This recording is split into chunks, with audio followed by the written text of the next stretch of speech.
Eh bien, bonsoir, il est 18h01, donc je vous propose de démarrer ce webinaire consacré à la thématique de la pompe à chaleur, une thématique bien d'actualité. Alors, avant de démarrer, quelques petites consignes. Donc, vous aurez remarqué que les micros sont coupés et également les caméras. Nous sommes assez nombreux, donc c'est pour permettre une bonne fluidité dans les interventions. Si vous avez des questions, n'hésitez pas, le chat est là pour vous. On essaiera aussi d'y répondre en cours d'exposé, mais il y aura un moment de questions et de réponses à la fin.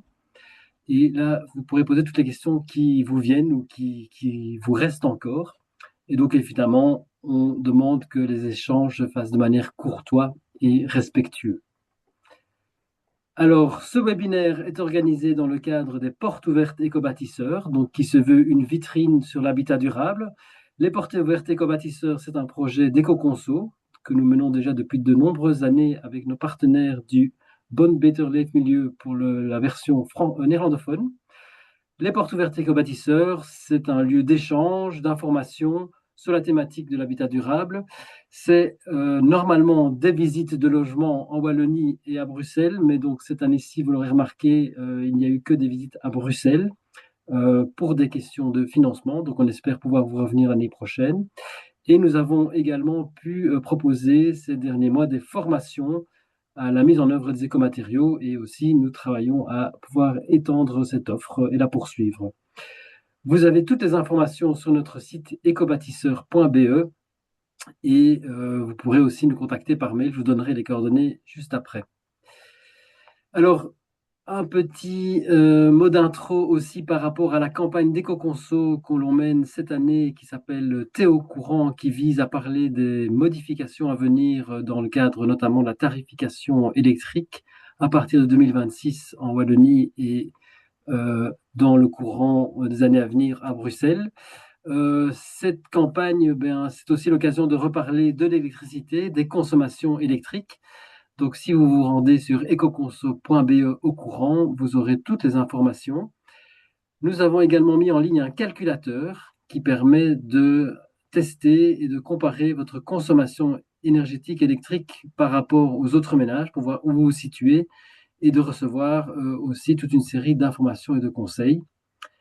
Cette campagne se décline sur la page avec différents conseils, ça je viens de le dire, des actualités aussi. Et alors il y a aussi la possibilité, si vous êtes en Wallonie, de nous commander le petit autocollant avec les nouveaux tarifs bi-horaires d'application à partir de 2026. Enfin, EcoConso, c'est un service conseil qui est à votre disposition du lundi au jeudi par téléphone ou par mail, où vous pouvez poser toutes vos questions en lien avec l'éco-consommation. Et donc, nous essaierons d'y répondre du mieux que l'on peut. Ce soir, nous avons le plaisir d'accueillir Jonas Moorman, qui est conseiller énergie chez EcoConso, qui vous parlera un peu du contexte actuel, et Philippe Mercier, que nous remercions grandement, qui est conseiller énergie et bâtiment chez Testachat, qui est également impliqué dans un projet européen autour de la question de la pompe à chaleur, et qui vous parlera des clés pour une installation réussie.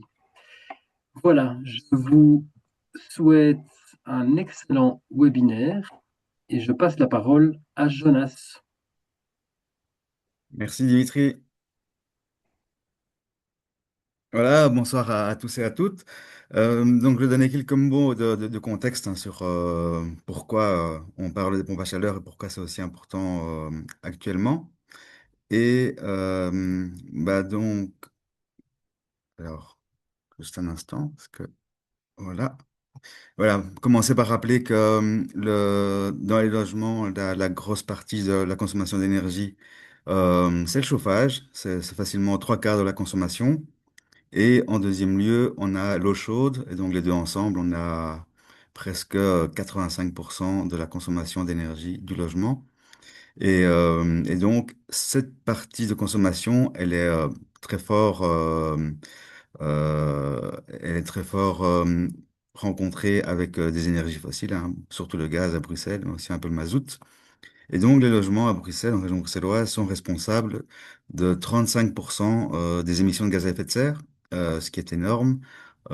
Si on rajoute les bureaux, le tertiaire, on est à 50% des émissions de gaz à effet de serre qui sont liées au bâtiment. Et donc, c'est vraiment un secteur très important par rapport au climat, évidemment. Et on a un contexte un peu particulier par rapport à ce chauffage. Premièrement, c'est qu'on va essayer de décarboner le chauffage, c'est-à-dire on va essayer de se chauffer sans énergie fossile, puisqu'on a un problème de climat et qu'on essaye de réduire très fortement les émissions de gaz à effet de serre. Et à Bruxelles, si on veut se chauffer sans énergie fossile, les options qui sont possibles, c'est la pompe à chaleur, enfin, différentes formes de pompe à chaleur. C'est également les réseaux de chaleur, où on peut récupérer de la chaleur qui est produite par exemple par l'incinérateur, par les égouts, par des stations d'épuration. Et un peu le chauffage au bois, mais à Bruxelles, c'est pas très, il y a pas beaucoup de possibilités. Et donc, se chauffer à Bruxelles sans énergie fossile, ça passe assez bien par des pompes à chaleur. Par ailleurs, il y a des mesures réglementaires hein, qui sont apparues en 2025 à Bruxelles. On peut plus installer de chaudière au mazout dans le neuf ou en rénovation. En Flandre, c'était déjà le cas depuis 2022. Et en Wallonie, les interdictions arrivent aussi à partir de 2026 pour le neuf, 2027 pour des rénovations profondes qui touchent 75% de l'enveloppe, et en 2031 pour des simples remplacements de chaudières. En plus de ça, l'installation de chaudières au mazout, au gaz, au propane est passée à 21%. Donc ça fait un élément important à prendre dans les calculs parfois de rentabilité. On a annoncé des hausses d'accise sur le gaz qui vont faire augmenter le prix du gaz. Et au niveau européen, en 2028, on aura ce qu'on appelle une tarification carbone, c'est-à-dire qu'on va, nous, en tant que particuliers, payer pour des tonnes de CO2 qu'on émet, à la fois dans les transports, les voitures, mais aussi le chauffage, gaz, mazout, propane. Et donc, le principe, c'est qu'on va payer, par exemple, 60 euros par tonne de CO2. Et sur une consommation de 1500 litres de mazout, c'est pratiquement 300 euros en plus par an qu'on payerait. Pour le gaz, c'est à peu près 200 euros par an avec ce niveau de prix du carbone. Et donc, il y a différents éléments qui font que, à l'avenir, le chauffage aux énergies fossiles sera de plus en plus défavorisé. Alors, quand on parle de pompe à chaleur, on a un élément, on a un système qui va permettre de capter de la chaleur dans le milieu, donc à l'extérieur, que ce soit dans l'air, dans l'eau, dans le sol, et qui va transférer cette chaleur dans la maison. Et le principe, c'est qu'on va utiliser un fluide qui va changer d'état, qui va tantôt être liquide, tantôt être gazeux. Et en le compressant, en l'étendant, on va pouvoir faire des échanges de chaleur assez intéressants. Et donc, pour comprendre un peu le schéma qu'on voit ici, on a dans le système un compresseur qui va comprimer un fluide, et en le comprimant, ça va les chauffer, un peu comme une pompe à vélo. Quand on gonfle un pneu, on sent la pompe qui chauffe. Et donc, ce fluide va être mis au mouvement dans un circuit. Il va arriver dans un condenseur et quand ce fluide se condense, il devient liquide et en se condensant, il libère de la chaleur. Et donc cette chaleur va être utilisée dans le bâtiment. Ensuite, ce fluide va être détendu et là, c'est comme quand on a une bombe aérosol de peinture ou de crème fraîche, quand on appuie sur le bouton, on sent que la bombe devient plus froide. Et donc, en fait, quand un fluide se détend, il refroidit.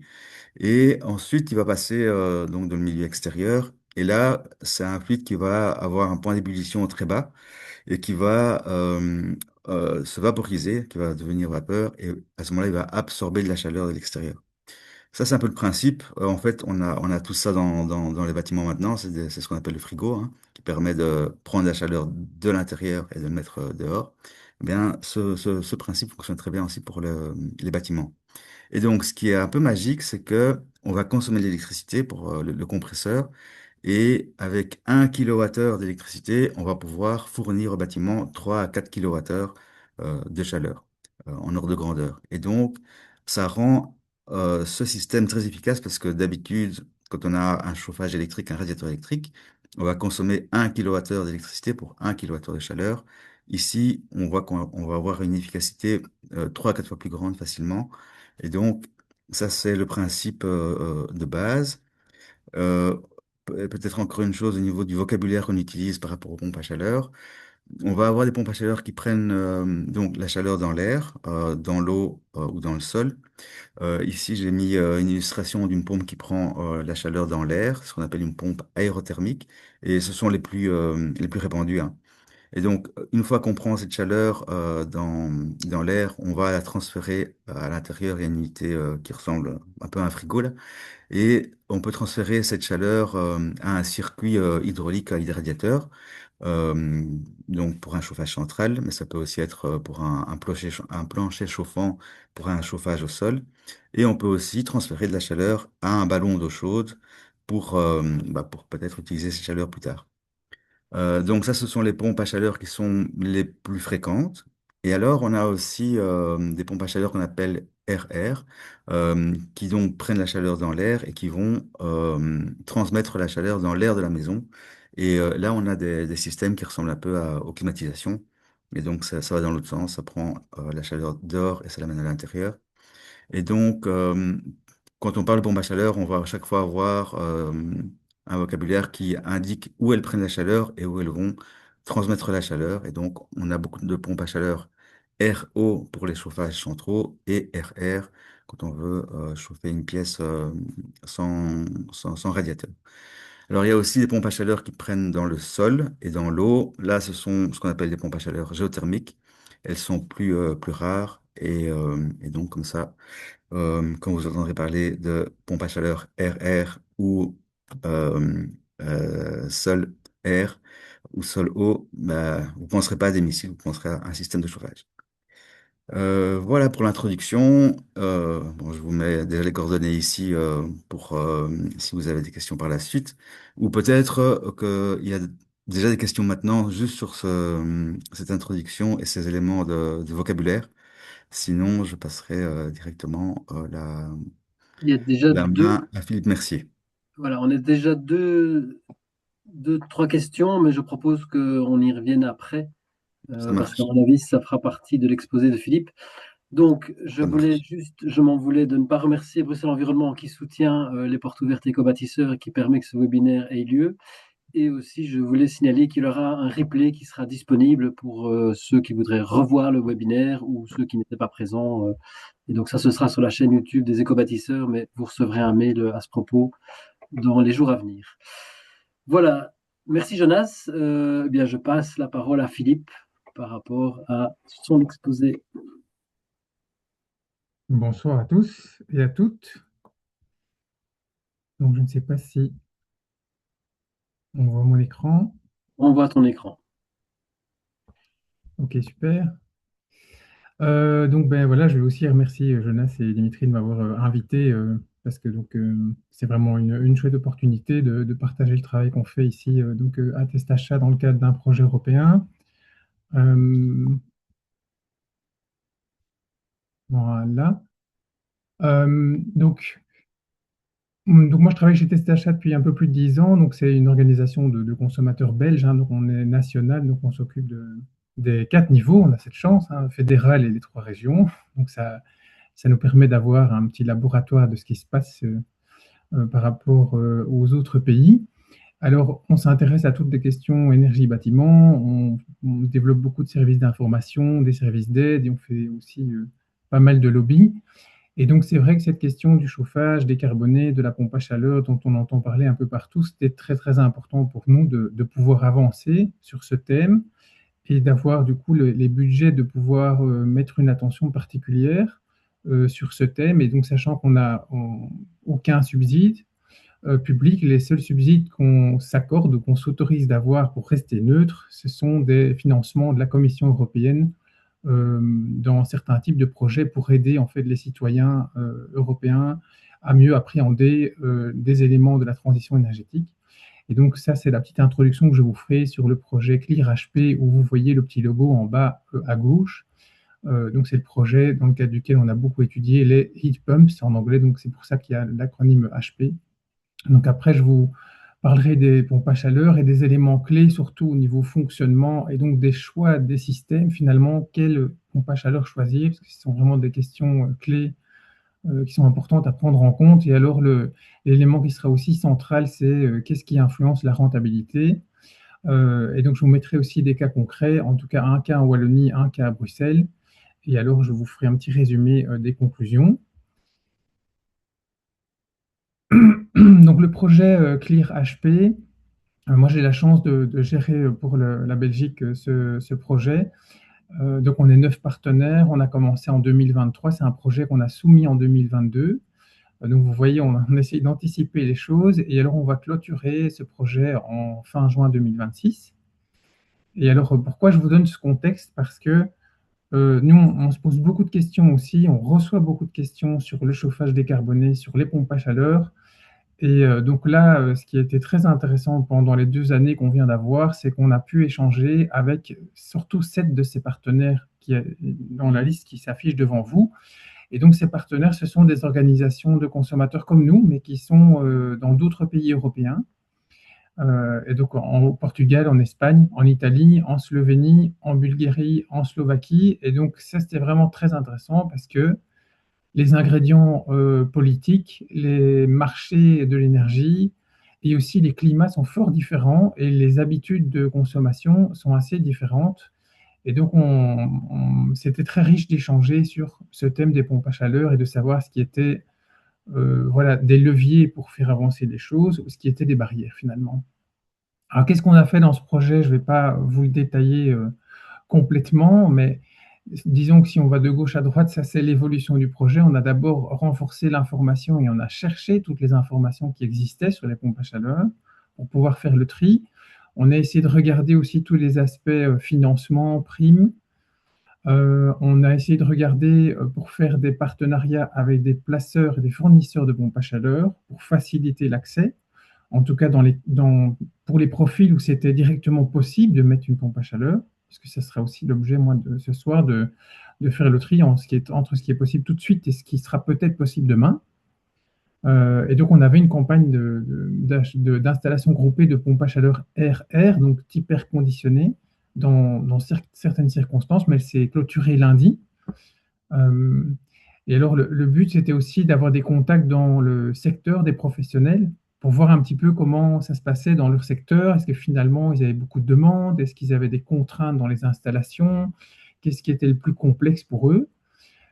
Et alors, last but not least, le but, c'était de faire, voilà, de remettre en musique ces informations essentielles pour le citoyen et de lui donner les clés en main pour qu'il puisse être acteur de son projet et savoir, voilà, qu'est-ce que c'est une pompe à chaleur, quels sont les différents types, qu'est-ce qui est vraiment adapté à ma situation aujourd'hui ou qu'est-ce que je dois planifier demain.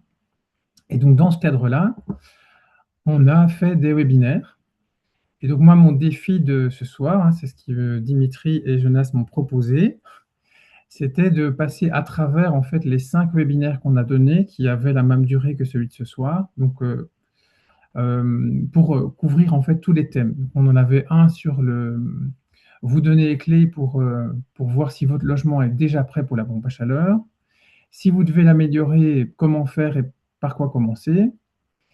Si vous installez une pompe à chaleur, on faisait le point avec un installateur pour voir quels sont les éléments essentiels à prendre en compte. On a fait un webinaire sur la rentabilité aussi des pompes à chaleur. Et puis, on a fait un webinaire plus technique sur toutes les différentes formes de pompes à chaleur, comme Jonas l'a déjà évoqué. Donc, air-air, air-eau, sol-eau, sol-eau. Donc, de voir un peu les différents types et à quoi ça correspond. Donc, il y a 2 liens qui sont un peu longs en dessous de ce slide. Donc, le premier, c'est donc testachat.be, action pompe à chaleur. Ça, c'est l'adresse de la plateforme du projet qui, du coup, est clôturée entre-temps, mais il y a toujours moyen de passer par cette plateforme pour revoir les webinaires qui sont mentionnés au-dessus, puisqu'ils sont disponibles en replay. Ou alors, on a l'autre lien en dessous, où là, on a vraiment, grâce à ce projet de nouveau, développé une section sur notre site où on parle justement du chauffage renouvelable. Et donc là, on aborde pas seulement les pompes à chaleur, mais les chaudières à pellets, d'autres formes de chauffage renouvelable. Donc voilà, donc moi je vous invite à aller voir ça si ça vous intéresse de façon plus détaillée, parce que je vais survoler un peu tous ces thèmes.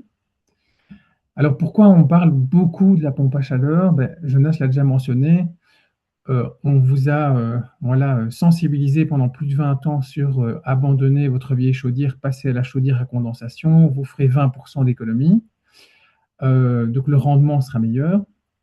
Ben là, avec la pompe à chaleur, on parle de performance, on n'est plus dans du rendement parce qu'il n'y a plus de combustion en fait. On travaille, comme Jonas l'a mentionné, sur des transferts de chaleur.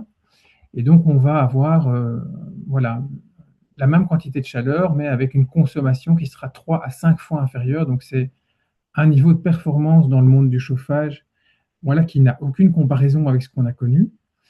Et donc, c'est tout à fait logique que ce soit la technologie qui s'impose aujourd'hui et demain pour remplacer en fait les systèmes qui utilisent la combustion d'un combustible comme les chaudières. Et en plus de cela, comme on consomme beaucoup moins et qu'on consomme de l'électricité, qui elle est de plus en plus produite avec des moyens renouvelables, eh ben, l'impact environnemental au niveau gaz à effet de serre, donc ici, ça c'est un graphique qui montre donc uniquement le CO2, hein, donc on ne prend pas tous les impacts environnementaux, d'une pompe à chaleur pour une consommation équivalente de 1000 litres de mazout ou de 1000 mètres cubes de gaz. Et donc on voit que effectivement c'est le système qui est le moins impactant, donc c'est presque 3 fois moins qu'un système de chauffage au mazout, 2 fois et demi moins qu'un chauffage électrique pur, et donc 2 fois moins qu'un chauffage qui utiliserait du gaz naturel. Et alors 2 fois moins que du bois ou du pellet. Alors il y a une astérisque parce qu'évidemment, si on utilise des sources de bois renouvelables, qui sont donc de forêts gérées durablement où les bois sont replantés, à ce moment-là, évidemment, il y a une compensation CO2 qui fait que ce chiffre qui s'affiche n'est plus correct, hein. Il devrait être corrigé et sera largement revu à la baisse. Donc, ça, je vais juste rementionner effectivement que ce miracle de la performance où on consomme 3 à 5 fois moins, c'est pas un miracle, hein, c'est parce qu'on exploite en fait la chaleur disponible dans l'environnement extérieur. On va effectivement soit de prendre dans l'air, soit de prendre dans l'eau, soit de prendre dans le sol. Dans le résidentiel, en fait, on va soit de prendre dans l'air, soit de prendre dans le sol. Les pompes à chaleur qui exploitent l'eau souterraine pour du résidentiel, c'est inexistant en fait. Et donc, avec un système de compression-détente, on va valoriser cette chaleur qui a été prélevée à l'extérieur et soit le diffuser par un système de radiateur et ou de plancher chauffant. Donc, on sera sur un circuit d'eau, soit via des ventiloconvecteurs, donc via de l'air chaud. Et donc, c'est la combinaison de ces deux mots qui va donner air-air ou air-eau ou sol-eau, par exemple. Alors, quand on parle de cette fameuse performance miraculeuse, donc de facteur 3 ou facteur 5, qu'est-ce qui est important comme élément, comme terminologie finalement dans la pompe à chaleur? Parce que je parlais donc pas de rendement mais de performance. Ben, cette performance, on a deux termes qu'on va utiliser pour le chauffage et puis deux termes qu'on va utiliser pour le refroidissement. Puisque la majorité des pompes à chaleur a un fonctionnement qui est réversible, donc soit on les utilise pour le chauffage, soit on peut les utiliser pour le refroidissement. Et donc, pour le chauffage, en fait, on a deux termes. Il y a le COP, le coefficient de performance, et puis le SCOP, qui est en fait le coefficient de performance qui est lissé sur toute une année. Donc, je vais expliciter cette notion, c'est-à-dire si on a une pompe à chaleur, par exemple, qui va prendre la chaleur de l'air extérieur, mais forcément, quand il fait relativement doux, comme aujourd'hui, là, dehors à 10 degrés, eh bien, la pompe à chaleur va avoir une performance meilleure que lorsqu'il fera 0 degré ou moins 5 degrés. Et donc, le COP, il est toujours mentionné dans des documents techniques ou sur une étiquette énergétique avec une température à côté, deux températures. La température de l'air extérieur, par exemple, et la température à laquelle on va diffuser la chaleur dans le logement.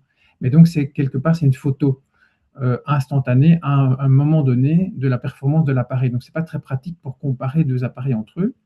Et donc, qu'est-ce qu'on peut récupérer comme chiffre? C'est le SCOP. Donc, qu'est-ce que ça fait? Ça va prendre les données climatiques de toute l'année et tous les COP pour chacune de ces données climatiques, et puis ça va faire une donnée agglomérée sur toute une année. Et donc, ça vous permettra de voir le SCOP d'un appareil par rapport à un autre, celui qui est le plus important sera le plus performant. Et alors, il y a le même principe pour le refroidissement. Donc là, c'est le Energy Efficiency Ratio, donc le EER ou le SEER. Et donc là, de nouveau, c'est un chiffre qui se base sur les performances annuelles. Alors, si le côté document commercial avec des informations techniques, ça vous rebute un peu, en tout cas, sachez qu'il y a une obligation européenne d'avoir l'étiquette énergétique, et ça s'applique aussi aux pompes à chaleur. Et donc ici, j'ai pris un exemple d'une pompe à chaleur RR.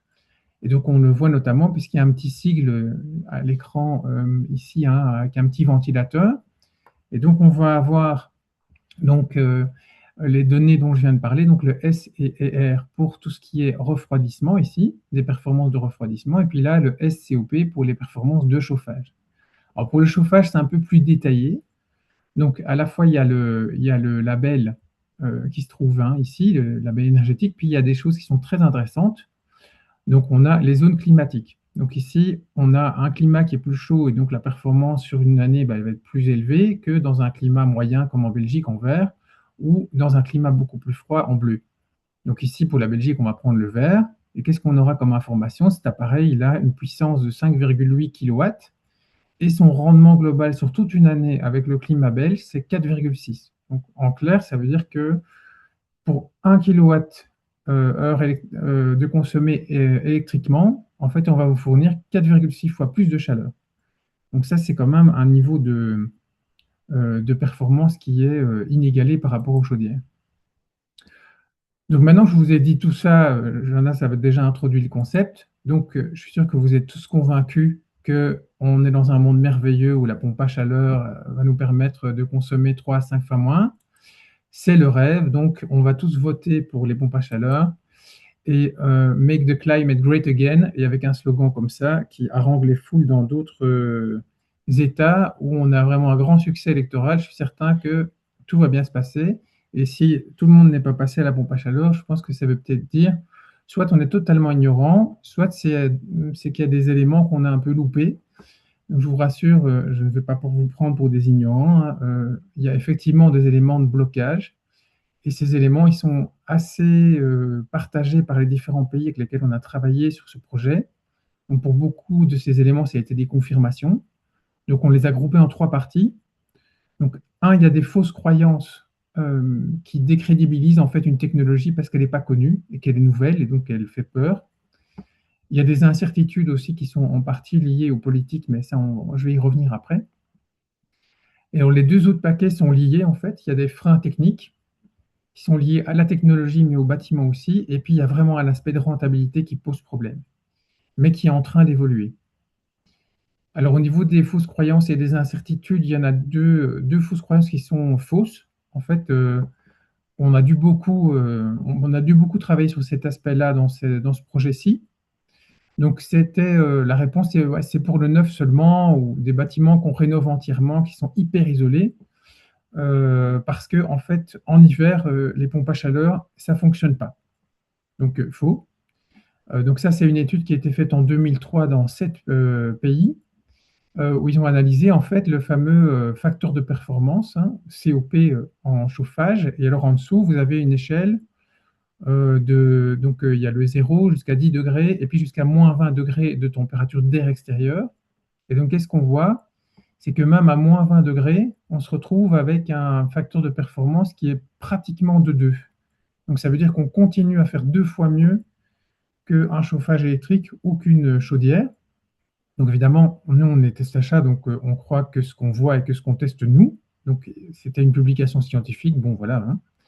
Et donc ça, c'est nos tests de 47 pompes à chaleur RR qu'on a faites en partie dans le cadre du projet européen. Et donc, en fonction des températures extérieures, bon, nous, on n'a pas testé jusqu'à moins 20 parce que c'était un peu cher et c'était compliqué. On s'est dit, on est en Belgique, on va s'arrêter à moins 7. Donc, ça va fâcher les Ardennais, mais ne vous inquiétez pas. Et donc, qu'est-ce qu'on voit? C'est que, en tout cas, jusqu'à moins 7, on a tous les appareils qui sont avec un COP qui est au-delà de 2. Pour certains d'entre eux, ça monte même jusqu'au-delà de 3. Donc, en fait, on a un facteur de performance qui est largement compétitif par rapport au système de chauffage classique. Et puis, alors, on a CCOP qui peut vraiment augmenter. C'est ce qui explique le fameux 4,6 qu'on avait sur toute l'année là, dans l'étiquette énergétique. Parce que quand on est dans des températures de 5 à 10 degrés, on voit bien que ça augmente de façon très importante. Alors, par contre, on voit que les appareils ne se comportent pas de la même façon. Surtout à 7 degrés, il y en a qui ont une performance qui monte, puis d'autres qui ont une performance qui baisse.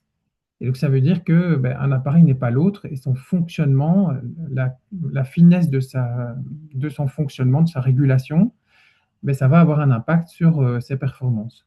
Donc là, en l'occurrence, c'est parce que, comme Jonas le mentionnait, voilà, on comprime, quand ça arrive dans l'habitation, on comprime le fluide qui permet de transporter cette chaleur qu'on a piégée de l'extérieur. Et donc, elle se libère. Et puis, quand on redétend ce fluide qui arrive à l'extérieur, à une température de... On a pris 7 degrés, puis on a rendu de la chaleur dans le logement. Quand ça ressort, en fait, ça va être, le fluide il va être en température négative. Et donc, on va avoir des phénomènes de givre qui vont se produire sur la partie à l'extérieur. Et il va falloir gérer du dégivrage. Et en fonction du fait que l'appareil est performant ou pas pour ça, soit son niveau va augmenter, soit ça va baisser. Et donc, tout ça pour dire que ça marche quand il fait froid. Alors, on parle de la géothermie tout à l'heure, on parlait des systèmes qui vont prendre la chaleur dans le sol. Là, en fait, l'avantage, c'est que dès qu'on dépasse des forages au-delà de 5 mètres de profondeur, en fait, vous le voyez, en fonction de l'année, la température du sol, elle ne bouge plus. Elle est toujours à 10 degrés, et donc ça, c'est un grand avantage. Et en plus, l'autre avantage, c'est qu'on a un système de sonde dans le sol, on n'a pas un système avec un ventilateur, donc on n'a pas de problème de bruit. Ça, c'est un deuxième avantage. Par contre, au niveau du budget, c'est autre chose. Et alors, les aspects qui sont les plus problématiques pour l'instant et qui expliquent qu'on est tous un peu bloqués par rapport à cette transition, ce sont des freins techniques, mais qui sont aussi financiers. Parce que, en fait, une pompe à chaleur, l'idéal, c'est qu'elle prenne la chaleur à l'extérieur et puis qu'elle la restitue, mais à une température pas trop élevée. Sinon, elle va devoir fonctionner de façon plus longue et de façon plus puissante à haute température, et donc à ce moment-là, sa performance chute. Et donc l'idéal, c'est de diffuser la chaleur à 35 degrés environ dans le logement, alors qu'avec un chauffage central classique, on est à 80 degrés, donc on n'est pas du tout dans le même niveau de température. Et donc si on n'arrive pas à diffuser cette chaleur à basse température dans le logement, on va avoir une performance qui sera beaucoup moins importante, et donc on va avoir finalement une facture qui sera beaucoup moins avantageuse. Deuxième élément, c'est que par rapport à une chaudière, quand on voulait être sûr d'avoir chaud, le chauffagiste mettait une chaudière un peu plus puissante. Mais ici, dans la pompe à chaleur, c'est très compliqué parce que plus on ajoute de la puissance, plus c'est cher à l'investissement. Et il y a vraiment un impact très très important de toute unité de puissance qu'on va rajouter parce que le bâtiment n'est pas très isolé, par exemple. Ça va vraiment avoir un impact très très très important sur le niveau d'investissement. Et alors un autre aspect qui est combiné en fait avec les deux, c'est que si on doit se reconnecter sur un chauffage central qui existe et qu'on doit fonctionner à basse température, eh bien, il y a toute une série d'éléments qui sont à prendre en compte. Et donc, parfois, il faut changer ou carrément remplacer tout ce système. Alors maintenant que je vous ai fait un peu, avant de passer aux solutions peur avec toutes ces contraintes, je clarifie simplement de niveau de budget. Parce que ça, c'est souvent des choses qui sont méconnues. Donc, la pompe à chaleur géothermique, donc là, on est dans des gammes de budget de 18 000 à 32 000 euros. Donc ça, cette fourchette de budget, elle dépend principalement de la quantité des forages qu'il faut exécuter et donc de la puissance d'énergie qu'il faut retirer de l'environnement. Pompe à chaleur air eau, typiquement, ce qui pourrait remplacer une chaudière de chauffage central, on est souvent situé entre 10 000 et 15 000 euros en fonction du fait qu'on doit changer une partie du chauffage central ou pas. Pompe à chaleur air type air conditionné, là, on va plus être entre 2 000 à 4 500 euros si on va chauffer certains locaux de la maison. Et si on remplace, si on veut placer ce système dans toute une maison, dans toutes les pièces, là, ça augmente sensiblement le budget et on passe dans une fourchette de 6 à 10 000 euros. Mais par contre, on reste dans cette technologie-là, dans un budget qui s'apparente à une nouvelle chaudière classique, puisque les chaudières gaz, on est entre 6 et 7 000 euros, et les chaudières mazout, on s'approche souvent des 10 000 euros, voire plus. Alors, pompe à chaleur qu'on n'avait pas mentionné au début de l'exposé, mais on va revenir dessus parce qu'elles sont aussi intéressantes. Ce sont des solutions hybrides, où en fait on a une combinaison avec une chaudière de chauffage central et une pompe à chaleur RO, et donc on utilise toujours le système de chauffage central avec des radiateurs ou des chauffages par le sol, par exemple. Alors au niveau des solutions, en tout cas, c'est vraiment les deux messages que je voudrais que vous puissiez garder en mémoire. C'est que, un, l'isolation, en fait, c'est une étape qui est pas, qu'on ne peut pas vraiment bypasser. Quand on veut passer à la pompe à chaleur, alors c'est un peu paradoxal, hein, parce que je vous ai dit qu'on peut chauffer n'importe quel bâtiment à partir du moment où il est un tout petit peu isolé.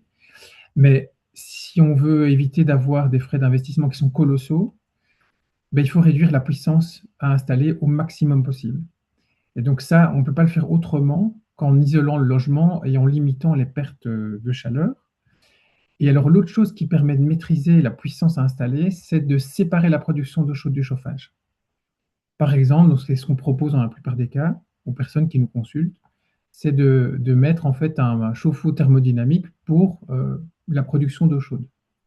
Donc ça, une petite pompe à chaleur, mais qui est vraiment dédiée au chauffage de l'eau chaude. Parce que le chauffage de l'eau chaude, on est à 55-57 degrés, et donc on n'est pas dans du basse température.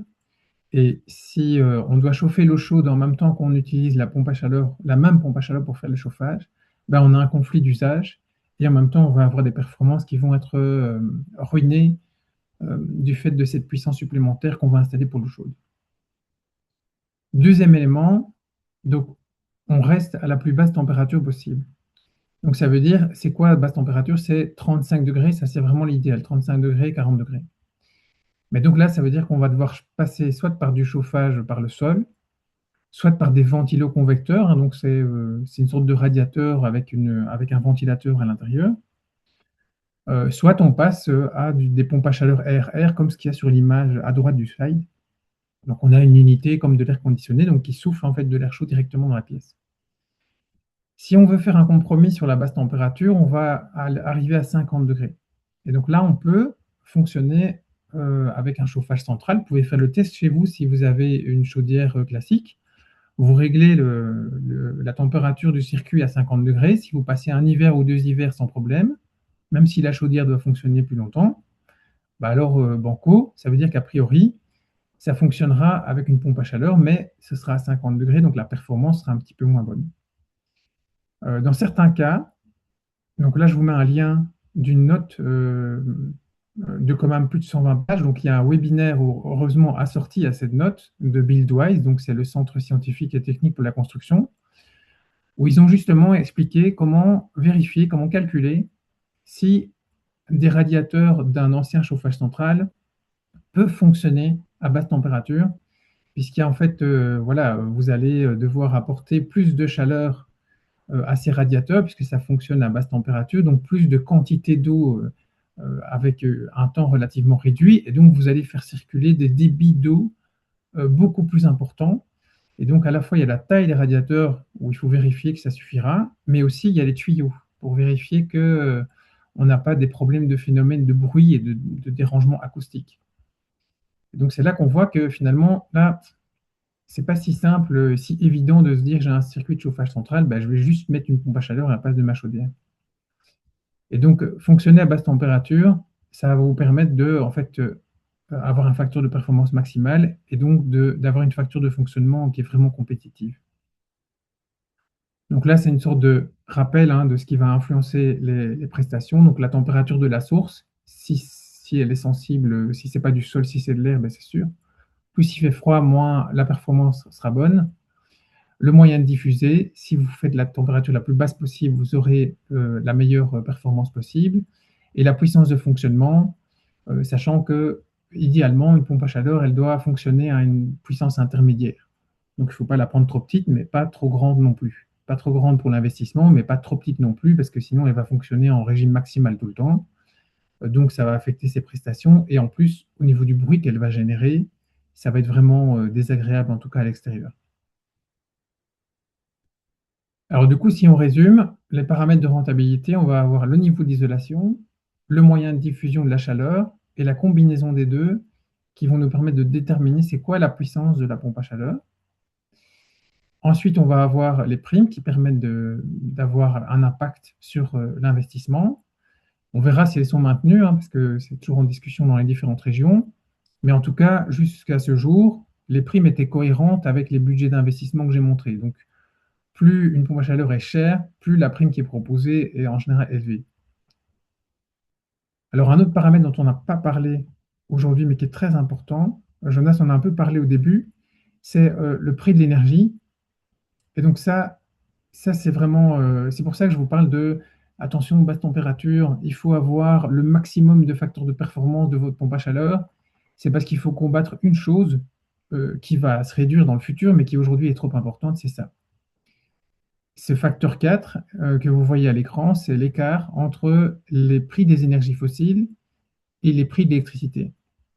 Donc si vous installez une pompe à chaleur efficace, mais qu'elle n'a pas un coefficient de performance sur toute l'année qui est de 4 ou de plus de 4, comme vous quittez une énergie fossile peu chère et que vous passez à l'électricité, eh bien, vous allez avoir des factures inchangées, voire qui vont être plus élevées. Et donc là, au niveau de la rentabilité, c'est vraiment un problème. Maintenant, il y a deux éléments qui sont en train de changer. Il y a le fait que donc en 2026, on va avoir la TVA qui passe à 6% pour l'installation des pompes à chaleur, même pour les logements de moins de 10 ans et les logements neufs. C'est déjà le cas depuis juillet 2025 pour les logements existants de plus de 10 ans. Et on va avoir, ça Jonas l'a dit, une augmentation progressive de la TVA sur le gaz qui doit réatteindre 21% en 2030, et également des accises et la compensation carbone qui vont du coup être appliquées progressivement sur le gaz jusqu'en 2030. Et donc, comme ces prix des énergies fossiles vont augmenter sur le graphique que vous voyez, l'électricité va sûrement augmenter, mais pas dans les mêmes proportions, ce facteur d'écart va se réduire. D'ailleurs, dans des pays limitrophes, comme la Hollande par exemple, ce facteur est beaucoup plus bas, il est inférieur à 2, ou dans d'autres pays comme la Suède, la Norvège ou la Finlande, où en fait il y a plus de 40% des gens qui ont une pompe à chaleur, parce que cet écart est beaucoup plus faible. Et alors, pour l'instant, en attendant que cette situation change, ben, la meilleure façon d'essayer d'un peu jouer sur ce facteur, ben, ce sera de prendre un contrat d'énergie qui sera le plus favorable pour vous. Et donc, en général, en fonction de l'année, mais ça, on a aussi des conseils sur le site, ce sera de prendre du dynamique ou alors du variable, mais plutôt pas du fixe, parce que le fixe se retrouve à 20% plus cher qu'un contrat dynamique. Et donc ça, c'est un petit résumé de ce qui se passe aujourd'hui avec tous les éléments que je vous ai donnés. Avec les différents moyens de chauffage, on fait cette analyse donc une fois par an. Et donc là, ça vient d'être clôturé en novembre, le mois passé. Donc on prend une consommation qui est quand même assez importante, d'équivalent de 1500 litres de mazout. Et donc on met un classement hein, avec en bleu l'amortissement d'une installation de chauffage et les coûts annuels donc de l'énergie qui est consommée. Et donc on a un différentiel par région parce qu'il y a certaines tarifications qui ont un impact. Et donc qu'est-ce qu'on voit, c'est que malgré tout ce que je viens de vous dire, la pompe à chaleur RR, elle est quand même très très proche de la chaudière gaz condensation. Elle est moins chère que la chaudière mazout. La pompe à chaleur RO compressant pour remplacer simplement une chaudière sur un circuit de chauffage central existant, ben, là en fait elle est plus chère, mais elle n'est pas sensiblement, c'est pas le double non plus. Donc on voit que c'est surtout l'amortissement qui est plus élevé, mais par contre les frais de fonctionnement, si on a cette trajectoire que j'expliquais avec un écart qui se réduit, ça veut dire que dans peu de temps, on pourrait espérer avoir des factures équivalentes, voire qui vont baisser. Et alors ensuite, on a d'autres solutions. En tout cas, la Sol-Eau, vu le prix d'investissement, c'est clair que effectivement, ça, c'est vraiment un choix à faire qui a un impact sur le budget qui est très conséquent et qui s'amortit sur le long terme. Alors, qu'est-ce que vous allez mettre chez vous après, avec tout ce que je vous ai dit? Après, c'est vrai qu'on a tendance à se baser sur ce qui est déjà présent dans le logement. Maintenant, on va voir que pour les gens qui ont des chauffages central, il y a quand même beaucoup plus d'options que ce qu'on pense. Donc pour le chauffage électrique, comme ce sont des chauffages locaux, donc typiquement il y a des appareils dans chaque pièce, ce qu'on peut placer avec un investissement très réduit, ce sont des pompes à chaleur RR. Et donc à ce moment-là, comme on a un facteur de performance de 3 à 5, et comme là on utilise déjà l'électricité, ça c'est la situation la plus avantageuse. C'est ce qu'on a plébiscité massivement pendant la crise des prix de l'énergie pour les gens qui se chauffaient à l'électricité. Et donc ça leur a permis de diviser par 3 ou par 5 leur facture. Donc là, parce que évidemment, comme c'est la même énergie, ben, le prix est divisé par le facteur de performance. Donc là, très intéressant. Donc pour l'immense majorité d'entre vous, et donc on m'avait déjà transmis des questions de ce type, ben, j'ai une chaudière vieillissante, chauffage central, qu'est-ce que je fais? Donc si vous avez du gaz ou du mazout, donc il y a plusieurs options. Soit vous avez un bâtiment qui est déjà suffisamment isolé et qui peut se permettre de travailler à basse température avec une puissance maîtrisée de la pompe à chaleur, et vous pouvez donc réutiliser vos circuits de chauffage central ou chauffage par le sol en mettant une pompe à chaleur RO. Soit vous mettez une sol eau, et donc là, vous faites votre amortissement sur une durée beaucoup plus longue, parce que finalement, tous les forages que vous allez faire en sous-sol, ça va être fonctionnel pendant 40 ou 50 ans, donc beaucoup plus longtemps que la partie de la pompe à chaleur que vous allez mettre à l'intérieur de l'habitation. Et donc, il faut voir cette partie du budget comme un investissement à beaucoup plus long terme. Donc, et donc, vous avez un facteur de performance qui sera le meilleur par rapport aux autres technologies. Donc ça, c'est aussi une réflexion à faire, un choix à faire. Après, pour ceux qui veulent soit conserver leur chaudière actuelle parce qu'elle fonctionne bien, donc ça, nous, on n'est pas du tout dans l'optique de dire remplacez-la tout de suite par une pompe à chaleur. Un système qui fonctionne et qui est installé, il doit être amorti presque jusqu'à sa mort, mais c'est pas pour ça qu'on ne peut pas l'améliorer. Donc c'est ce qu'on appelle les systèmes hybrides. Donc soit on peut remplacer la chaudière si elle est en fin de vie et qu'on a accès au gaz. Et donc là, on prend une chaudière hybride qui combine une petite chaudière gaz et une petite pompe à chaleur RO. Et donc à ce moment-là, on pourra réutiliser son circuit de chauffage et tout en continuant à isoler le bâtiment. Et le jour où le bâtiment sera bien isolé, mais à ce moment-là, en fait, on va quasiment plus utiliser la partie chaudière. Soit on greffe sur la chaudière, à côté de la chaudière, une petite pompe à chaleur RO. Et donc là, c'est la même chose. Le jour où vous ne voulez plus utiliser la chaudière, vous n'en avez plus besoin, en plein hiver par exemple, parce que vous avez continué à isoler votre bâtiment, et à ce moment-là, vous pouvez ne plus remplacer la chaudière et simplement la supprimer. Alors une autre solution, et qui est souvent envisagée, en tout cas qui est souvent discutée dans le cas de maisons avec des chauffages centrales mazout en Wallonie par exemple, ce serait de se dire, OK, ma chaudière commence à vieillir, mais elle n'est pas en fin de vie, donc je ne vais pas faire une solution hybride où je change carrément la chaudière. Je vais faire de l'hybridation décentralisée. Donc ça, c'est quoi? Ça veut dire qu'on met une pompe à chaleur à côté d'une chaudière, sauf que les deux systèmes restent complètement séparés.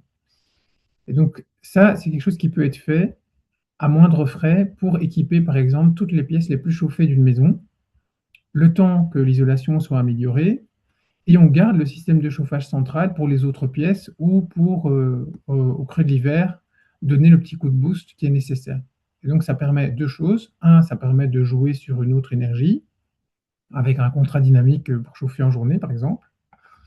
Et ça permet aussi de limiter en fait, le recours à un système de chauffage central où on sait que la chaudière commence à souffrir, ou parce que dans le temps, voilà, l'énergie utilisée par cette chaudière, le prix finit par augmenter avec les différents aspects qu'on a mentionnés avant. Donc si on résume les grandes possibilités, si vous avez un logement avec chauffage électrique, ben, le plus simple sera de passer à du RR. Si ce n'est pas le cas, il faut voir le niveau d'isolation de votre bâtiment.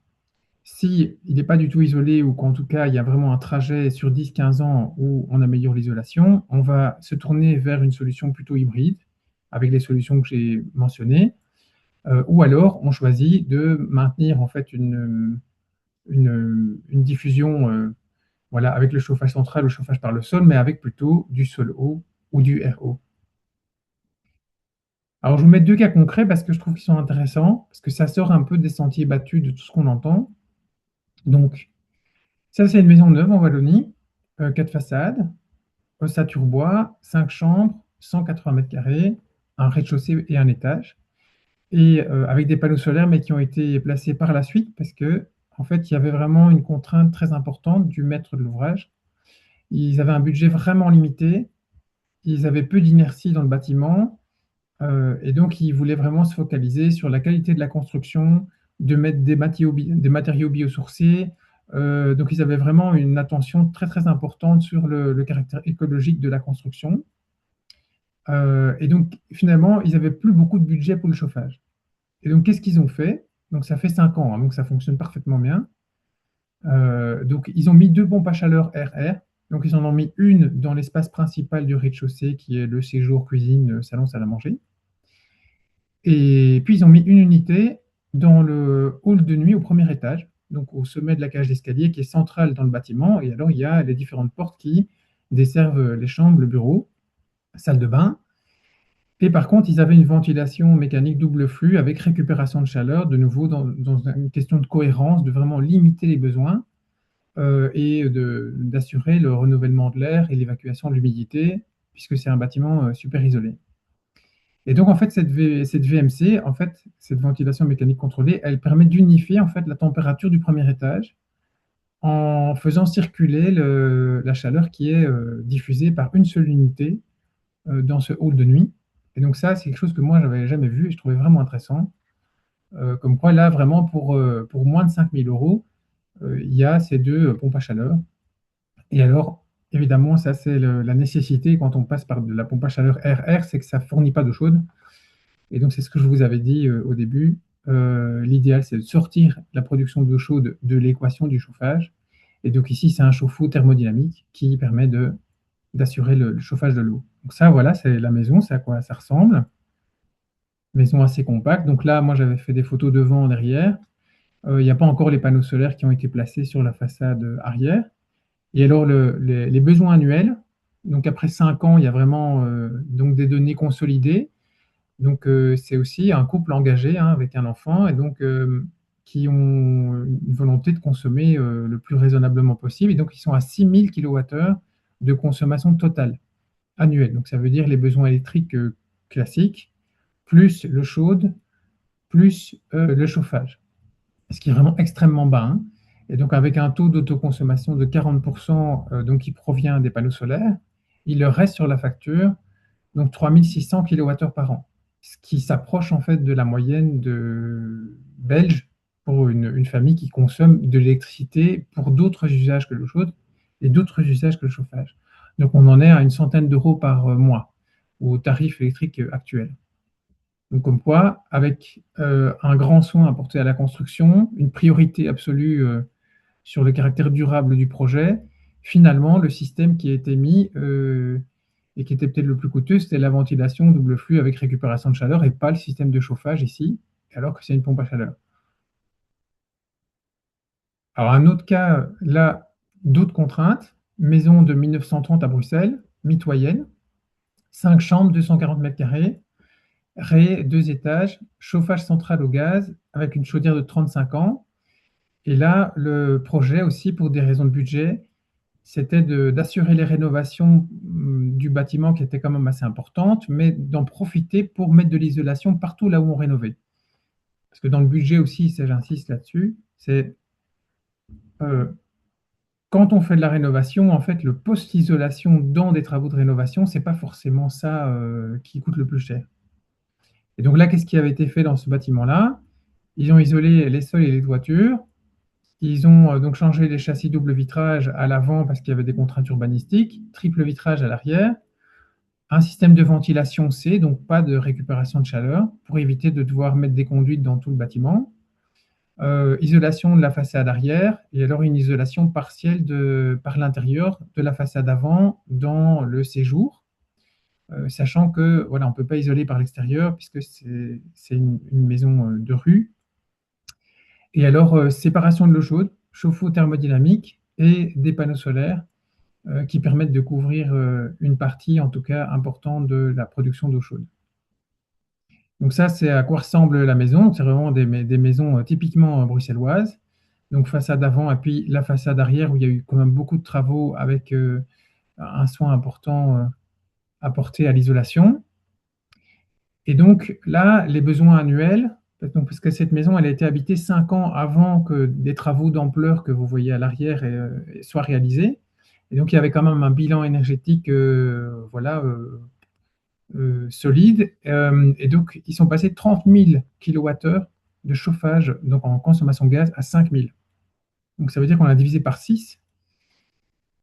Et donc là, en fait, pardon, actuellement, la chaudière de gaz de 35 ans, elle est toujours là.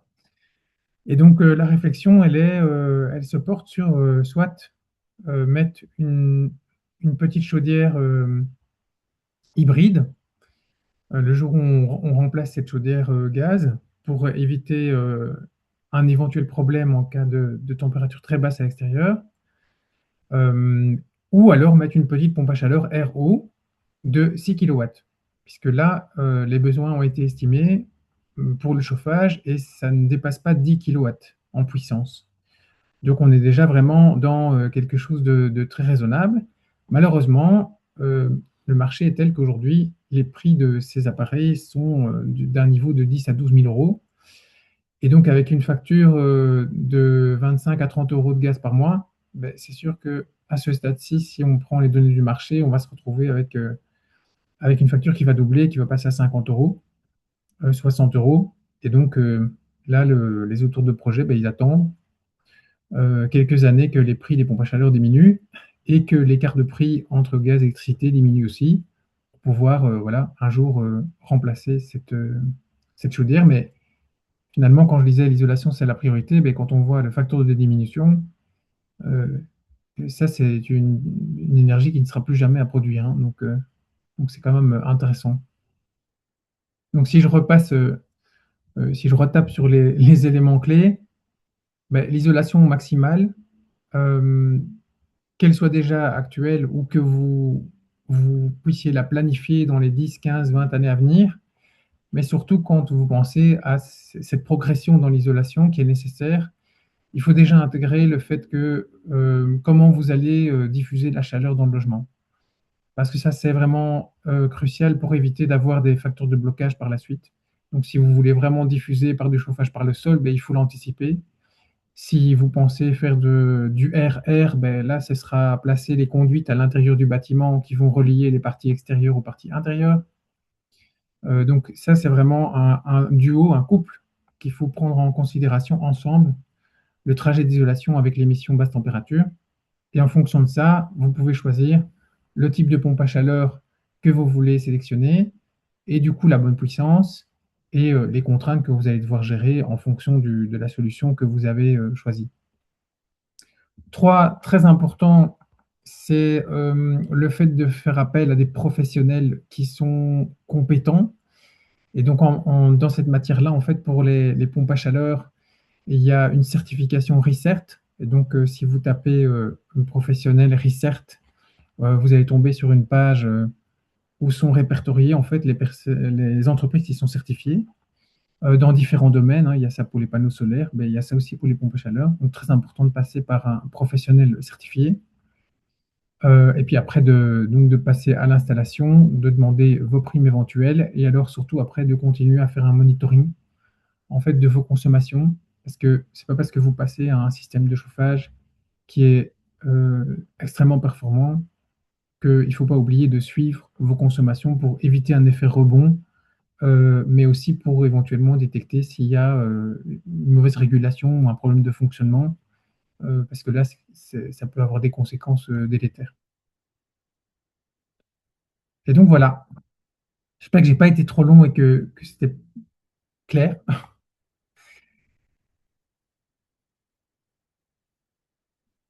Merci beaucoup, Philippe. Alors, il y a eu pas mal de questions et donc Jonas a suivi ça et répondu, mais peut-être est-ce qu'il y a d'autres questions que tu peux relayer? Oui, oui, donc j'ai répondu à certaines questions, mais on pourra les réaborder je veux dire, en collectif. Euh, alors, il y avait plusieurs questions par rapport au niveau du bruit des unités extérieures.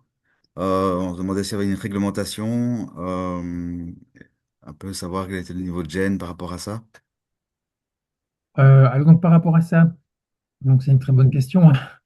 On est aussi content de voir que justement il y a pas en tout cas en tant que tel, il n'y a pas de réglementation liée à l'installation des pompes à chaleur par rapport au bruit des unités extérieures, si ce n'est dans les permis d'environnement, par exemple à Bruxelles, mais donc ça concerne des installations qui sont d'une taille et d'une puissance qui ne concernent pas le résidentiel.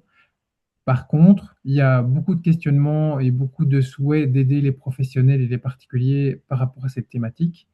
Et donc, il y a une infofiche qui a été éditée cette année par Bruxelles Environnement avec vraiment des guidelines, des conseils pour placer au meilleur endroit possible l'unité extérieure pour éviter en fait qu'elle ne génère trop de bruit.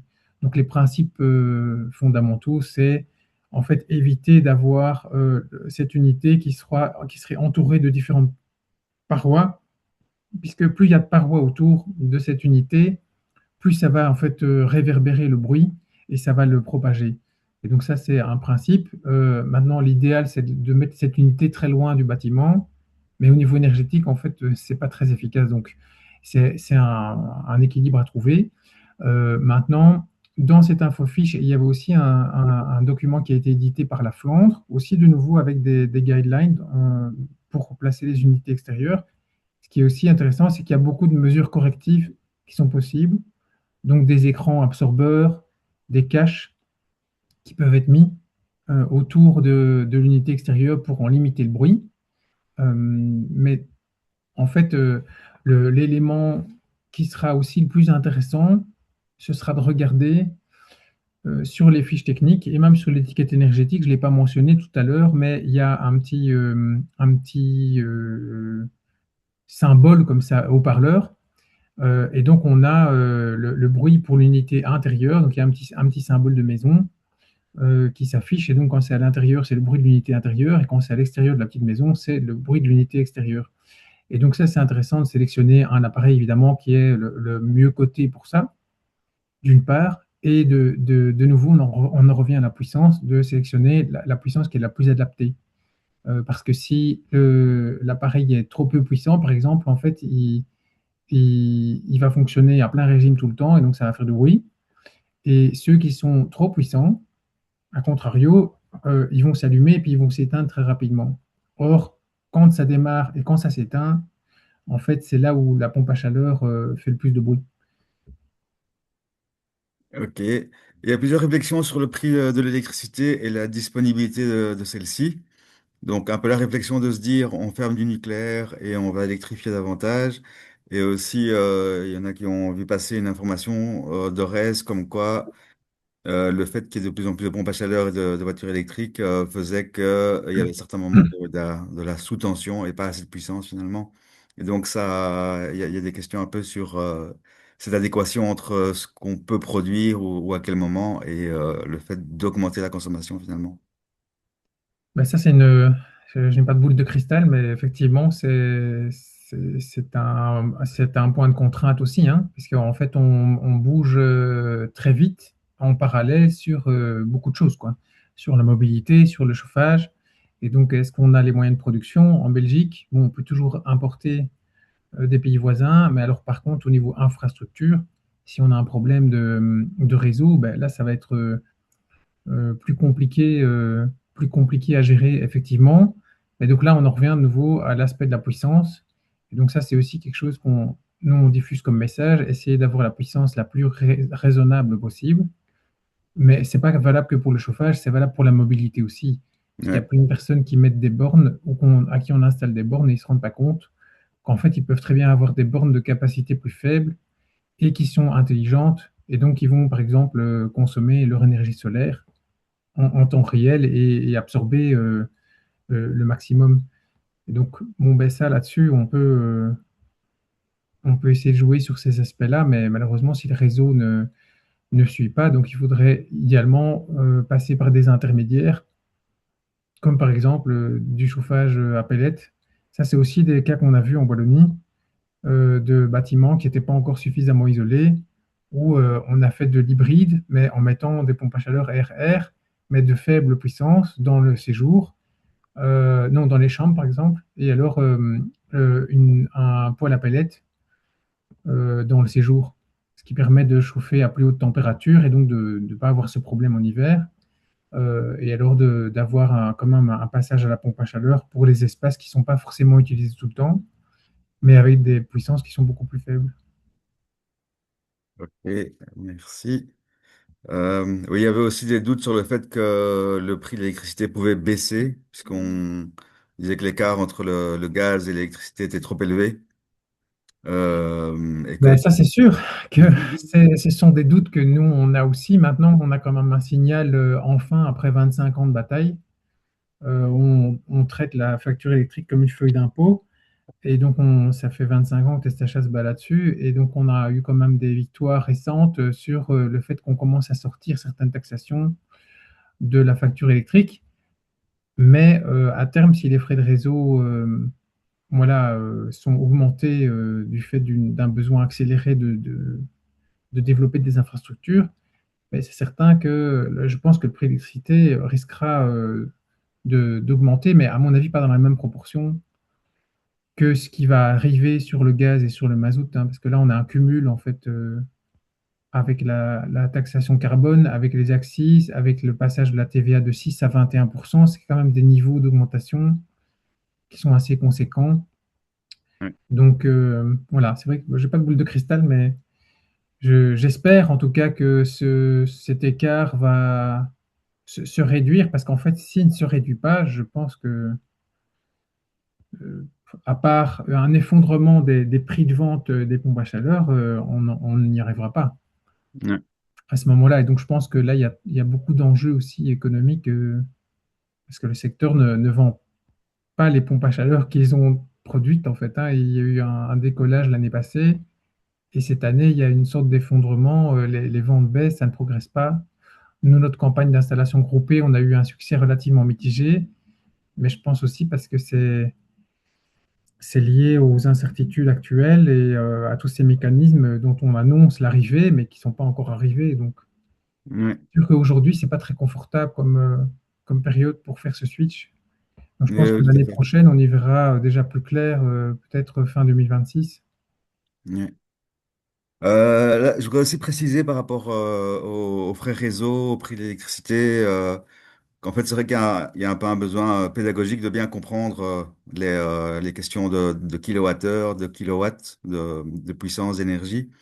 Et par exemple, pour les pompes à chaleur, quand on a euh, quand on peut flexibiliser l'utilisation, donc quand on peut consommer à certains moments où le réseau coûte moins cher, on peut faire des économies sur cette partie-là. Et donc, en Wallonie, c'est ce qui est encouragé par la tarification Impact, qui est une tarification incitative.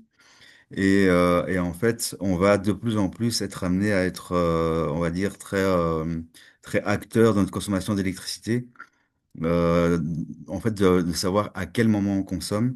Comme tu l'as dit, effectivement, quelle puissance on installe, quelle puissance on utilise, et parfois être raisonnable ou être simplement conscient de ce que on a comme appareil.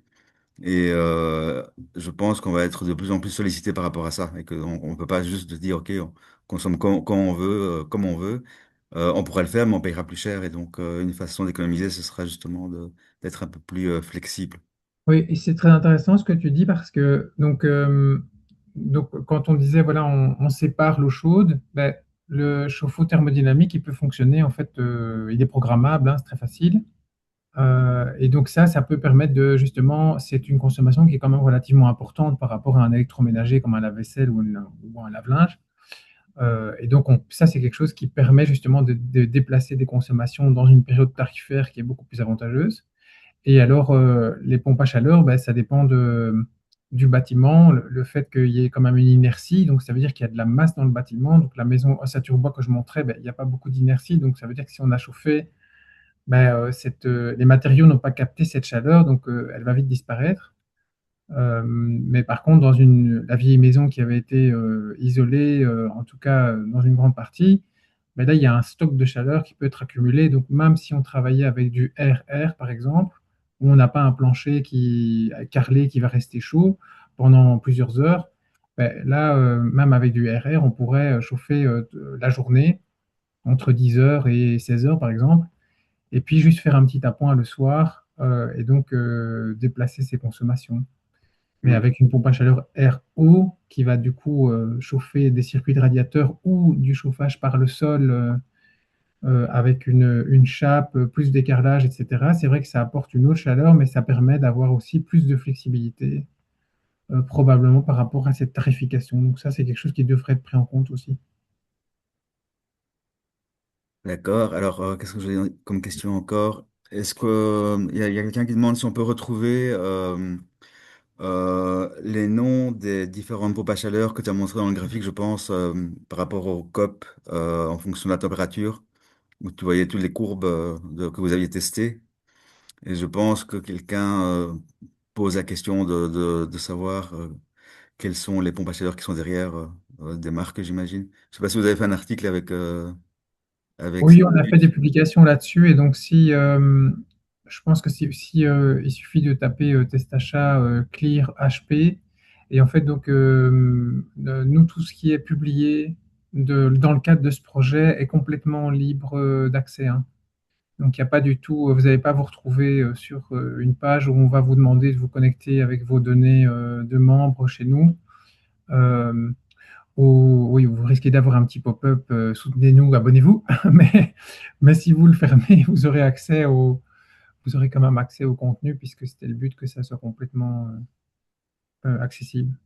Ok, alors il y a aussi des questions par rapport au photovoltaïque, deux en particulier. Il y a quelqu'un qui dit qu'on n'a pas mentionné les pompes à chaleur de type PVT, donc photovoltaïque thermique.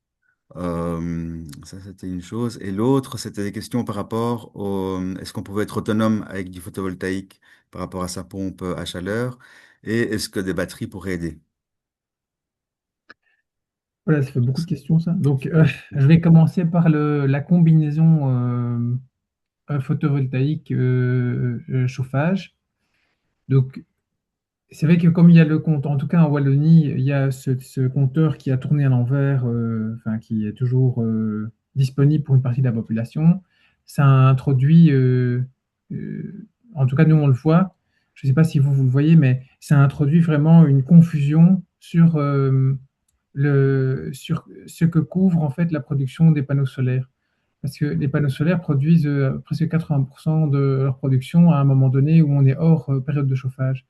Donc, avec ce qui va rester pendant la période de chauffage principale, en fait, on n'est pas du tout capable même de couvrir nos besoins électriques normaux, style s'éclairer, le lave-linge, le sèche-linge, le lave-vaisselle. Et donc, ça ne va pas du tout fonctionner en tandem. Par contre, c'est vrai qu'en printemps ou à l'automne, là, ça peut contribuer à couvrir une partie des besoins d'une pompe à chaleur, par exemple. Mais en tout cas, donc, le fait d'avoir du photovoltaïque, ça va diminuer une partie des consommations de chauffage avec une pompe à chaleur, mais certainement pas la totalité. Et donc, sur l'autonomie, ben, en fait, non. L'autonomie totale, même si on a un compteur qui tourne à l'envers, on a zéro à la fin de l'année, en fait, c'est un calcul. C'est une illusion, en fait. Donc, à partir du moment où on va arrêter ce système, la plupart des personnes qui ont une installation qui produit plus ou moins ce qu'elle consomme en électricité, on va avoir en 25-30% de cette production qui va couvrir des besoins. Et donc, il va supprimer ces consommations de la facture. Après, quand on fait des efforts, comme tu disais, déplacer des consommations pendant une période où le tarif est moins cher, où on a une production photovoltaïque, on va pouvoir augmenter cette autoconsommation. Donc, c'est la partie de cette production qu'on va consommer directement et qui va disparaître de la facture. Mais on va pouvoir arriver à, je sais pas, environ 40% d'autoconsommation, quelque chose comme ça. Et alors après, si on passe par des batteries, là, il y a moyen d'augmenter cette autoconsommation jusqu'à environ 70%, un petit peu plus, maximum 75. Mais par contre, la batterie, elle est chargée et elle est déchargée le lendemain, hein, très souvent. Donc, en fait, ça fonctionne d'un jour à l'autre. Ça ne va pas fonctionner d'une saison à l'autre. Donc, la batterie, ça permet d'éviter de perdre une trop grande partie de la production, mais surtout pendant l'intersaison, en fait, bizarrement. Parce qu'en plein été, hein. La batterie elle va être chargée très très vite. Puis du coup, tout l'excédent de production va sortir. Et puis après, le lendemain, comme il y a eu énormément de production et que presque toutes les consommations ont été couvertes, ben, le soir, il faudrait consommer tout ce qu'il y a dans la batterie pour être sûr qu'elle est de nouveau vide pour pouvoir de nouveau charger le lendemain. Et donc, c'est un mythe de penser qu'on va être autonome. Je pense que l'autonomie, ça passe d'abord par la sobriété absolue Complètement, hein. et diminuer au maximum les besoins et après de voir comment est-ce qu'on peut faire pour les couvrir. C'est clair. En plus, parfois les gens partent en vacances l'été, donc là, il y a des semaines de production où c'est pas consommé de toute façon. Donc, la batterie, elle sert à rien à ce moment-là, hein.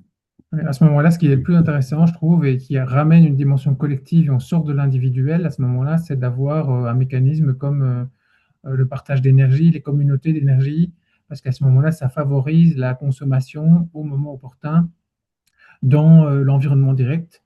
Et donc, ça permet à la production verte de rester locale et directement valorisée par d'autres personnes qui n'auraient pas des panneaux solaires, par exemple. Ouais. Deux questions sur les pompes RR. Quelqu'un qui demande pour une chambre, est-ce qu'il vaut mieux mettre une pompe à chaleur RR ou bien des radiateurs électriques? Là, c'est peut-être une question par rapport au bruit, je sais pas très bien. Euh, et alors, il y en avait une deuxième que j'ai perdue. Ah oui, une question très importante, je pense, pour cet achat, c'est la fiabilité des pompes à chaleur à long terme.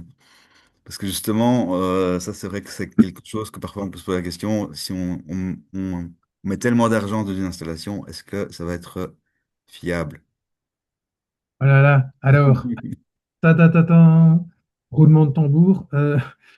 En tout cas, les pompes à chaleur RO, nous, c'est vrai qu'on a peu de recul parce que ce sont des appareils qui sont extrêmement chers et qui, à tester, coûtent une fortune. Donc, on a pu le faire dans le cadre de ce projet-ci. Par contre, les pompes à chaleur RR, ça, on a des tests parce qu'évidemment, on fait ça avec énormément de pays qui sont intéressés par ça. Et donc, on a un partenaire international qui s'occupe des tests en laboratoire. Et donc, on a des données sur plus de 25 ans de ce type de technologie. Et donc, on a vu que les classements des bonnes marques qui se trouvent sur le marché, mais donc ça de nouveau, c'est sur le site chez nous, euh, ne changent pas. Donc, on a vraiment les grandes marques qui sont peut-être un petit peu plus onéreuses, qui restent toujours les leaders du marché. Par contre, ce qu'on a vu en 25 ans, c'est une évolution très, très importante de la technologie avec, c'est vrai, il y a très peu de plaintes. Donc après, par rapport au bruit, par exemple, ça c'est un autre aspect, mais ça, ce sont aussi des particularités personnelles, et puis ça dépend de l'installation. Euh, En tout cas, au niveau des pompes à chaleur air aussi, ce que je peux dire, c'est parce qu'en revenant sur la question de la chambre, donc moi personnellement, le type air conditionné, moi c'est un truc que je déteste à la base. Je trouve que ça sèche l'air, c'est désagréable, je n'aime pas ça, parce que j'ai connu ça dans des bureaux avant. Et donc j'étais malade de 2 jours par an juste parce que j'étais desséché, parce que ça fonctionnait pas bien. Et donc je suis allé il n'y a pas tellement longtemps voilà, dans un déplacement professionnel pour ce projet-ci, voilà, dans un hôtel. Et il y avait ce type d'air conditionné. Et donc c'est ce que les professionnels de laboratoire m'ont dit, mais donc je l'ai pu le tester dans ma chambre d'hôtel. C'est que effectivement maintenant la manière dont l'air est diffusé dans la pièce, les flux de l'air, donc le côté confortable et le côté assèchement de l'air aussi ont été vraiment fortement soignés parce que je pense que ce sont des choses qui ont été critiquées pendant longtemps. Et donc aujourd'hui, je crois que c'est vraiment quelque chose qui est tout à fait correct. Euh, et donc pour la petite histoire, c'est un exemple que j'ai pas mis ici, mais on a interviewé en fait un de nos membres qui a rénové entièrement sa maison en Wallonie et qui a retiré tout son chauffage central au mazout. Et il n'a mis que des pompes à chaleur RR. Et donc, on a passé une journée de tournage chez eux pour voir un peu comment ça se passait chez eux, est-ce qu'ils étaient contents. Et c'était assez impressionnant de voir le résultat et la qualité du confort qu'ils avaient chez eux sur les hauteurs de Liège. Là, c'était quand même une 4 façades. Et donc, ils avaient juste quelques unités et c'était vraiment extrêmement confortable. Il n'y avait pas cette sensation d'avoir des courants d'air. Donc je pense que là-dessus, ça a quand même beaucoup évolué. Ok. Je regarde ce qu'il y a encore comme question. Euh, bon, il y a une question sur l'hydrogène. Je ne sais pas si tu saurais répondre. Quelqu'un qui demande Oula, qu'en est-il du projet d'injection progressive d'hydrogène vert dans le réseau de gaz naturel et de remplacer ce dernier uniquement par de l'hydrogène? alors ça, ça c'est une question à laquelle je ne saurais pas répondre parce que j'ai l'impression que l'hydrogène, c'est le deuxième monstre du Loch Ness après les pompes à chaleur. Parce que les pompes à chaleur, c'est quand même connu depuis les années 70, hein. Donc il faut arriver à aujourd'hui pour se rendre compte que finalement, c'est peut-être ce qu'on devrait installer partout. Et l'hydrogène, c'est encore plus long et j'ai l'impression que ça vient, ça repart, ça vient, ça repart. Donc ça, je ne saurais pas répondre par contre sur le principe de se dire qu'il y a un intérêt à réutiliser des réseaux pour mettre un biocombustible. Pourquoi pas, mais après, ça serait intéressant dans des régions ou dans des zones où c'est vraiment pertinent, où il n'y a pas vraiment d'autres options. Oui, là-dessus, on pourrait préciser que l'hydrogène, c'est déjà actuellement, c'est produit à 96% avec du gaz naturel, donc c'est pas du tout vert, comme on dit. Et même si on fait l'hydrogène vert avec de l'électrolyse de l'eau avec des énergies renouvelables, en fait, il y a d'autres applications plus intéressantes que de le cramer dans une chaudière. Et donc, voilà, ça répond partiellement à la question parce que c'est vrai qu'il y a des projets en Belgique, mais on considère que c'est un produit très noble, en fait, qui va être fabriqué, qui va demander de l'énergie pour être fabriqué, donc autant l'utiliser dans des Et applications surtout vu le vraiment qui ont rendement, hein, besoin. je veux dire, surtout vu le rendement de production, où on va quand même perdre une partie de l'énergie pour le produire. Et puis après, si on le brûle, on a parlé au début, le rendement, bon, bah, le rendement global d'un chauffage central où on brûle quelque chose. Mhm. Dans une chaudière, on est rarement au-dessus de 70% parce qu'il faut compter qu'il y a des pertes dans le circuit de distribution, etc. Donc 70% versus 500%, Ouais. je pense que oui, ça va être un combat difficile. Quelqu'un qui dit que tu reviendrais sur la température extérieure en Ardennes, test effectué jusqu'à moins 7 degrés, et je pense qu'il voulait avoir plus de précision. Mais il me Oui, semble donc que ça, tu as c'est la dit que petite moins 7 plaisanterie, mais on a des chiffres de tests plus récents, hein. C'est parce que là, j'ai aggloméré beaucoup d'appareils, mais on va jusqu'à moins 15 ou moins 20 degrés. Et là, de toute façon, voilà, les facteurs de performance sont à un niveau 2 ou au-delà, hein. D'ailleurs, c'est ce que je disais tout à l'heure, on a le facteur de prix qui fait que, entre électricité et gaz mazout, qui fait qu'on a eu un passage à la pompe à chaleur massif en Finlande, Norvège et Suède. Et donc, bon, là, je pense qu'au niveau des climats, c'est bien pire. Pour la petite histoire aussi, on a dans ce projet la Slovaquie, où le climat est aussi extrêmement rude. Et ils ont aussi un taux de pompe à chaleur assez important qui s'est développé là-bas. Et donc là, c'est lié, c'est une évolution aussi de la technologie, hein. C'est vrai que dans le passé, c'était peut-être le cas, qu'il y avait une difficulté à pouvoir vraiment être performant lorsque l'environnement extérieur est vraiment à des températures basses.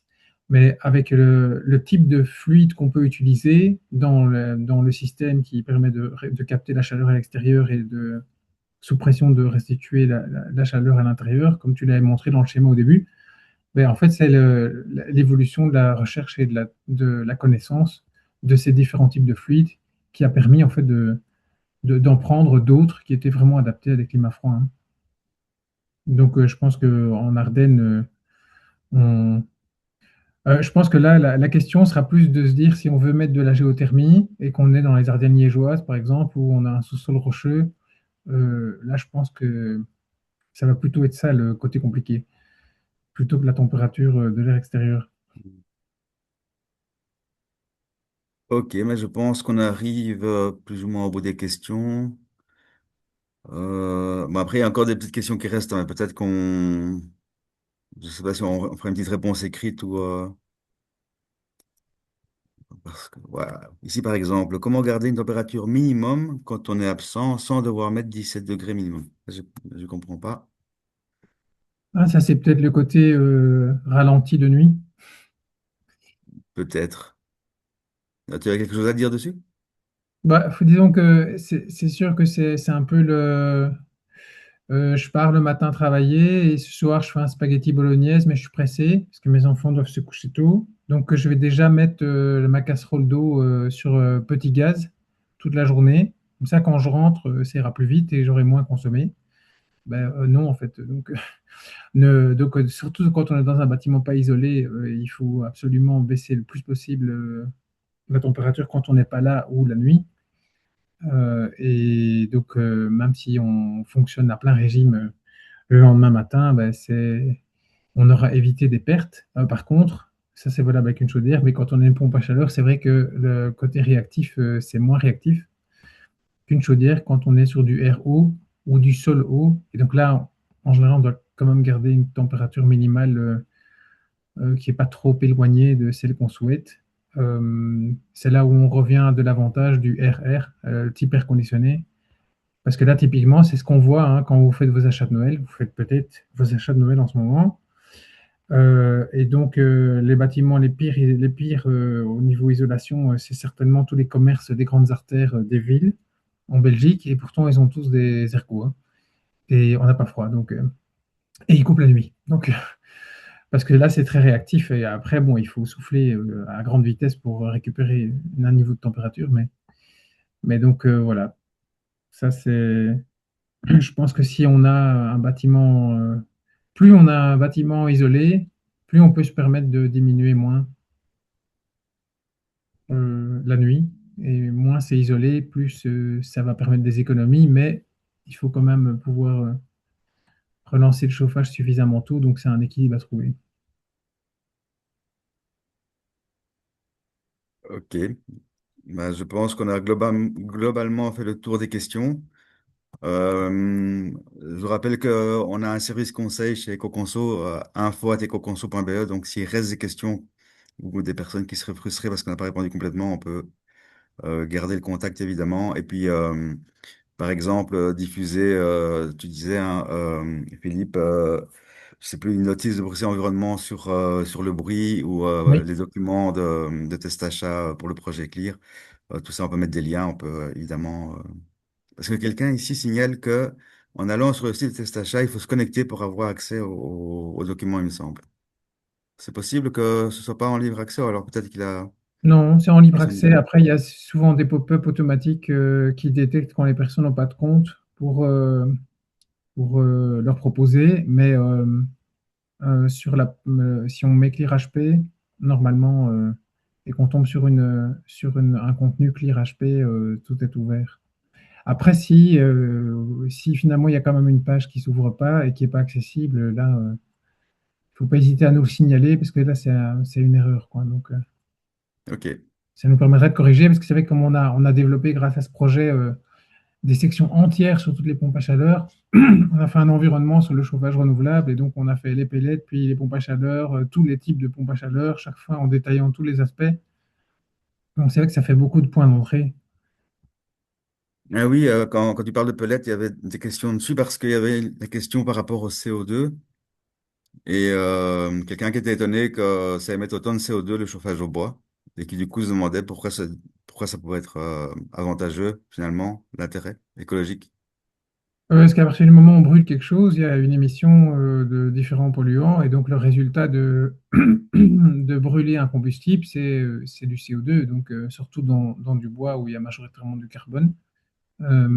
Donc c'est normal qu'on ait une émission importante de CO2. Maintenant, à partir du moment où on se fournit avec des pellets ou des bûches même, hein, d'une forêt qui est gérée durablement, donc où chaque arbre qui est coupé est remplacé, et donc on va avoir ces nouvelles essences qui vont du coup, en poussant, recapter le carbone qui a été libéré lors de la combustion.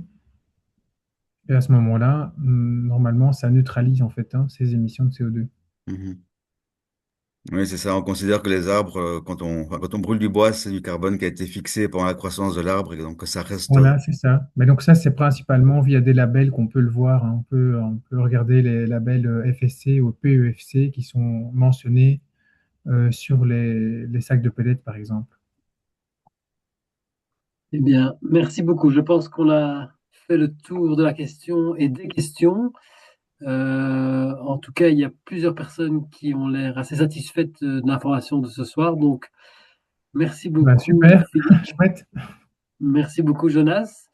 Avec Comme plaisir. annoncé, il y aura un replay et effectivement, on reste disponible pour répondre aux questions. Donc, info@ecoconso.be si il y a des questions qui n'avaient pas encore trouvé de réponse. Voilà, ben donc 19h31, le pari est remporté, hein, donc de finir dans les temps. Je vous remercie et je vous souhaite à tous une bonne soirée et de bonnes fêtes de fin d'année. À vous aussi. Bonne soirée, bonne fête à tout le monde. Bonne soirée, au revoir.